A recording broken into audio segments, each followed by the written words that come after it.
So I pray that Jesus speaks through my words this morning, and particularly I pray that he unbefuddles my mind and that this comes across to you as it is in my heart. So imagine, if you will, a boating lake in summer with pedalows paddling round sedately. The boating lake by the miniature railway in Scarborough would be ideal because that's actually where this took place. The weather's hot, the pond is as flat as, well, a boating lake. Now imagine a pedalo with a father and son enjoying a trip out on the lake. The son is a slight figure, only just 5 and light as a feather. The father's not as light as a feather. In fact, he bears a striking similarity to my fine figure. The son is enjoying the hot sun and the excitement of the lake, safe and secure as only young children tend to be, in the knowledge that their parent is with them, so no harm can befall them. The father, not so much. He's horribly aware of the difference in weight and the rather jaunty angle that the pedalo is floating along at. The water keeps slopping into his side of the boat, and he's wondering how deep the pond is and how bad it will look when the fat bloke capsizes the boat and dumps the little passenger into the water.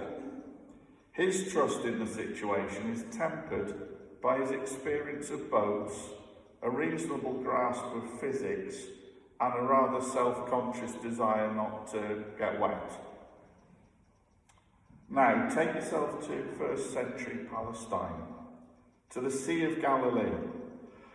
Despite having fishermen in his immediate disciples, Jesus' followers were not natural seafarers. In the Bible, the sea is often used to represent a threat, and in Mark's Gospel he shares 3 stories about the disciples having difficulty with their faith whilst in boats. Their boat was open, simple, small, about the size of the original Whitby lifeboat, if you've seen that. A storm rises up, which would be terrifying in an open boat, and yet Jesus remains asleep. There are parallels here with the story of Jonah, but the parallels are there to show that Jesus is much more than Jonah, and to show that he has the same awe-inspiring power as his father. First, both Jesus and Jonah were asleep in the boat, not the same boat. Jonah had had a busy day running away from God, but what about Jesus? Well, he'd spent the day preaching to a large number of people and will have been exhausted. It's a reminder to us that Jesus was a human with all the usual human needs. Secondly, in both stories, the other occupants wake their sleeping companion, who they seem to feel doesn't care for their own or for their safety. They demand action to solve the situation. Finally, in both stories, action is taken and the storm passes. Jonah's thrown off the boat. Jesus, however, is able to calm the storm by himself. Both stories, however, reveal the awesome power of God over the elements. Which is all well and good, but what are we to make of this? Well, my beginner's book of Bible study tells me that there are 2 threads in this story. Firstly, the narrative tells us that our Father will be there for us in life's storms. Secondly, it gives us a very powerful image of God's majestic power and greatness. You'll be pleased to know that thanks to Boris, I can't make you sing "Our God is a great big God" and do all the actions. But when we can, I promise we will. I think it would be easy to make this story about facing life's storms, and indeed it can and perhaps should be taken that way. The disciples, like us, can only see the danger in the situation.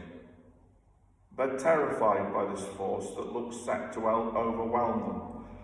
The Sea of Galilee is like a bowl surrounded by mountains. It's known for sudden, very fierce winds and storms that can swamp a little boat. It's very possible that few of those on board knew how to swim. Sailors don't tend to learn how to swim because it just delays the inevitable. They knew how great their peril was. They weren't overreacting.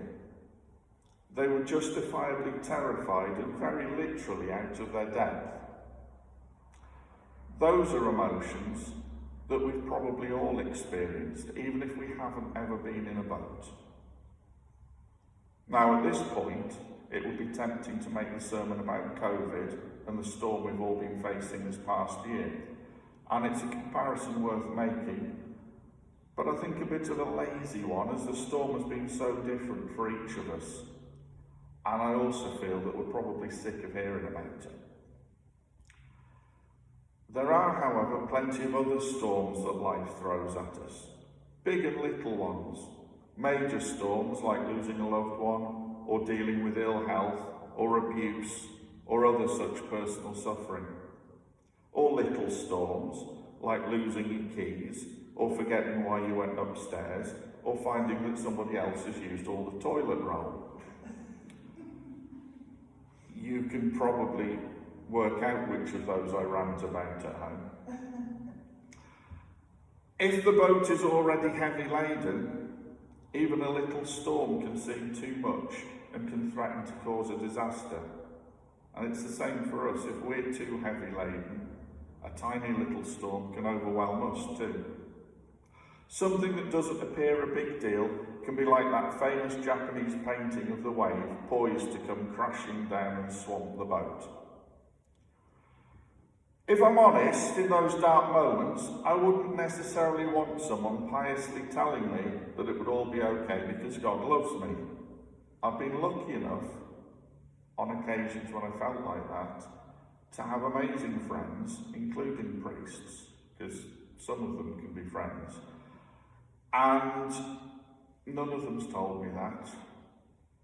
They've shown me it. They've shown me it through their care. And because they've shown me, I know that God loves me and he'll keep me safe, even if I sometimes can't see why he loves me. And consequently, I don't need to fear the storm. Now, the other theme is God's power and greatness. How often have we said, yours, Lord, is the greatness, the power, the splendour and the majesty? Well, here we have portrayed that in full measure. The disciples, and also importantly Mark's audience, will have been able to make the links with the story of Jonah. In that story, God stills the storm after Jonah accepts God's will.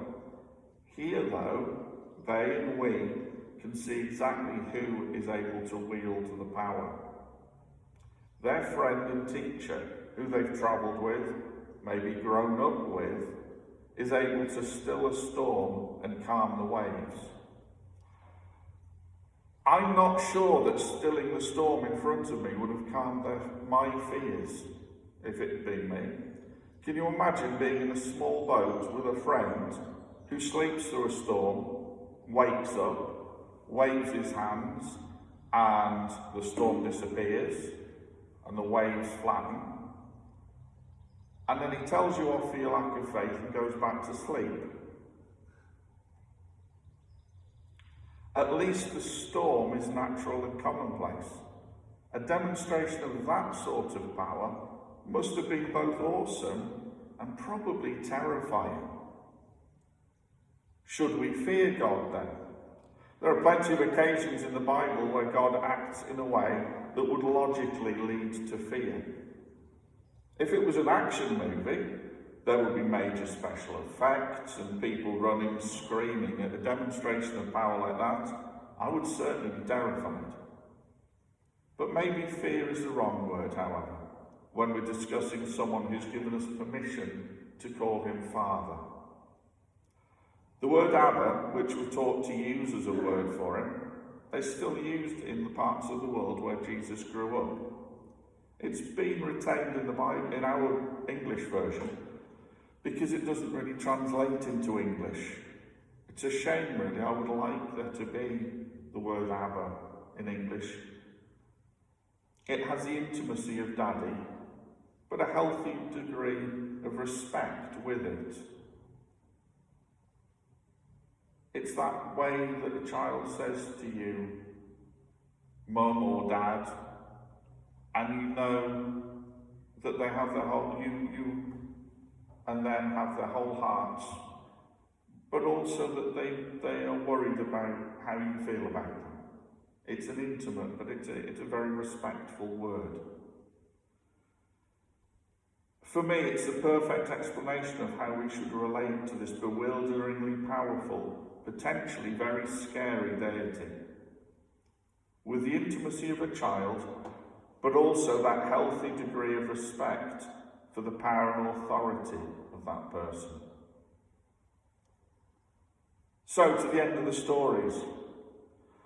Well, the child and his dad didn't get wet in their little boat on the boating pond.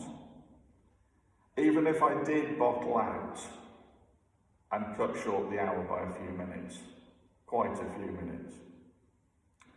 And the disciples were all right too. The danger was past.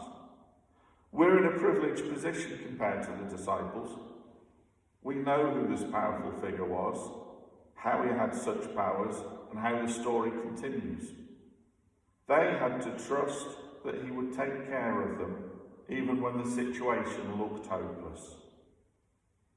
In the same way, we are called to follow him and trust that he will keep us safe.